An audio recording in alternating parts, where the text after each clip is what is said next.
Much, Ms. Sonia Bas, for inviting me over here. Dear students, first of all, I congratulate you on the 48th anniversary of our school. So,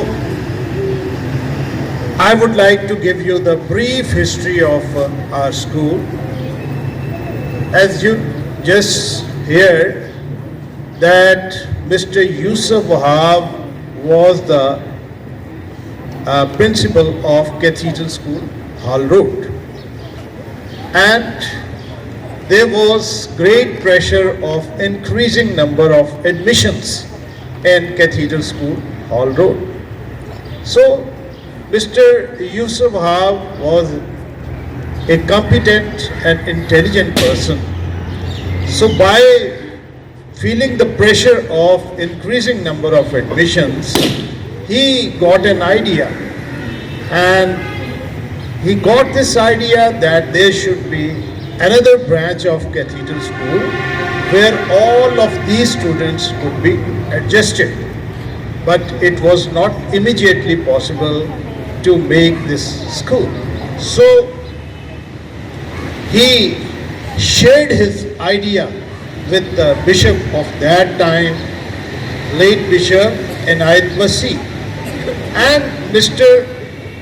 Inayat Masih, Bishop of Lahore of that time, he liked that idea, and he later on he discussed it with the other educational experts of LDBE. All other educational experts approved this idea, and they said yes, there should be another branch of Cathedral School.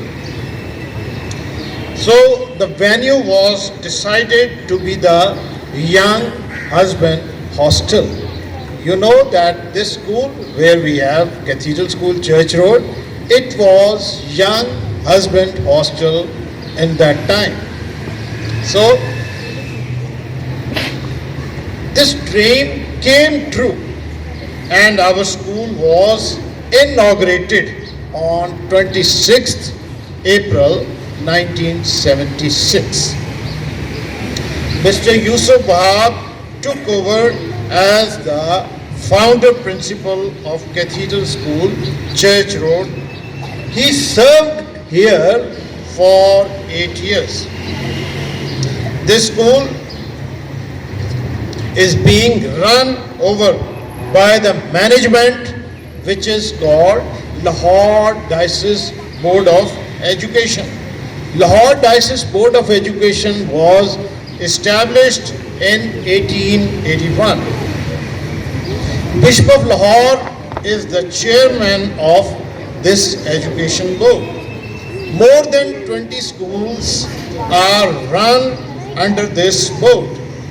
The school is located in the heart of the city, and it is surrounded by high offices, and it is surrounded by the historical buildings around it. The school covers 1.5 acre of area, and it has more than 40 rooms, and it has basketball ground, sick room, beautiful library, science labs, canteen, sports office, and many other offices. Electric generators and solar panels have been installed to ensure the continuous electric supply. The school has strong linkage with the Manchester Board of Education and churches. So they often visit our school, and they give their valuable suggestion and pieces of advice to develop our school and to serve it for the society. So may God bless you all, and may God bless our school, and may it always show progress by day and night, and it always keep on moving on the way of progress. God bless you all, and thank you so much.